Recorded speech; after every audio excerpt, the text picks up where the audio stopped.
The Digging-est Dog by Al Perkins, illustrated by Eric Gurney. I was the saddest dog you could ever see. Sad because no one wanted me. The pet shop window was my jail. The sign behind me said, "For sale." I was tied to a bare, hard floor of stone. I could not even dig for a bone. I was living all my life alone, a dog that no one wanted to own.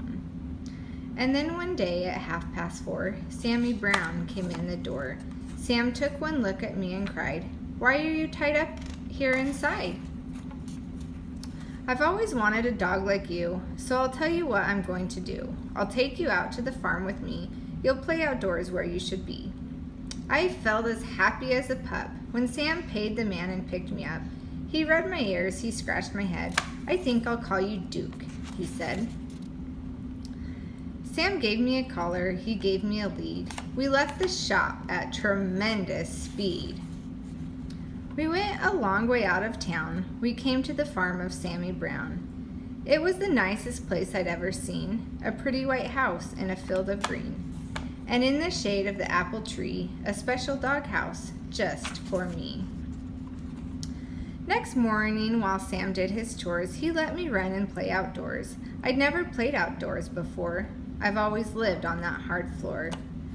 I've never ran on nice half ground. Now I bark with joy as I run around. Sam looked at me and scratched his head. "Duke, you need some friends," he said. He blew his whistle, he blew a blast, and many dogs came running fast. I'd never met a dog before. Now I was meeting 6 or more. They walked around and looked at me. They looked me over carefully. Then at last I heard them say, "He's one of us. He'll be okay." One dog wasn't very big, suddenly began to dig. The others started digging too, but that was something I could not do. I'd never learned to dig in that store. How could I on that hard stone floor? I tried to dig, but alas, I couldn't. I wiggled my paws just wouldn't. I fell on my ear, I fell on my face. I fell on myself all over the place. The others said, "Duke may be big, but he's no good. He cannot dig." They stuck their noses in the air. They walked away. They left me there.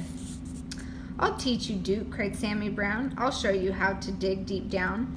He crouched beside me with his hand. He dug a hole in a pile of sand. I tried it too, but still I couldn't. I wiggled my paws just wouldn't. I'd never learned to dig in that store. How could I on that hard stone floor? Sammy sighed. I almost cried. My eyes and nose were full of dirt. My paws and claws and elbows hurt. I had pain across my back. I knew I'd never get the knack. Sam felt sad and I felt bad. If only I could make him glad. We both knew I'd never get it right. Sam and I couldn't sleep that night. So when the sun rose in the sky, I thought I'd give it one more try. I wiggled one paw. I saw it could. I wiggled the other. I saw it would. I could dig with my paws. I could dig with my claws. I felt no pain across my back. I knew at last I had the knack.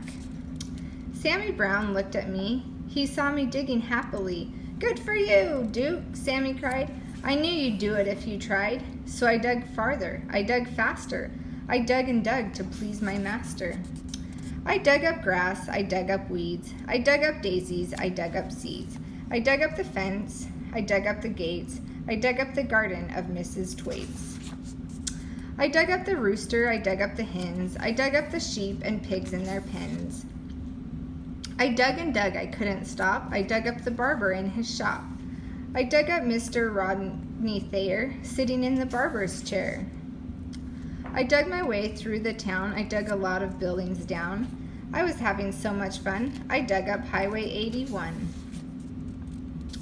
I came to a hill. I dug to the top. But all of a sudden, I had to stop. Right in front of me, looking down, there stood my master, Sammy Brown. Sam didn't smile or pat my head. He only glared at me and said, "I'm sending you back to that animal store. They'll tie you to that hard stone floor, and you'll never dig anymore." I couldn't run, I couldn't hide. Dogs came at me from every side, and then suddenly I knew there was only one thing for me to do. I ran away from Sammy Brown. I dug a hole that went straight down. I left him standing up on top. I dug and dug. I didn't stop. How deep I dug, I could not tell, but soon I found I dug a well. Mud and water up to my chin. What a fix I was in now. I started to sink. I started to yelp. Help! I yelped. Help! Help! Help! Help! I could hear them way above my head. I could hear every word they said. One dog growled, "He wrecked our town. This serves him right. Just let him drown." But Sam cried, "Duke, you've been bad. You've made me sad instead of glad. But we're not going to let you die. We'll get you out. At least we'll try." Then at last I heard him shout, "Maybe we can pull you out." Slowly, slowly down they came, each dog part of a long dog chain. I reached up, I touched a nose. I felt them lift me by my toes. Slowly, slowly, bit by bit, they dragged me up out of the pit. I thanked the dogs and Sammy Brown, and then I started back toward town. I knew I had to dig once more to fix things up as they were before. That's what I did. I dug back gates. I dug back the garden of Mrs. Twaits. I dug back the roosters and the hens. I dug back all the pigs in their pens.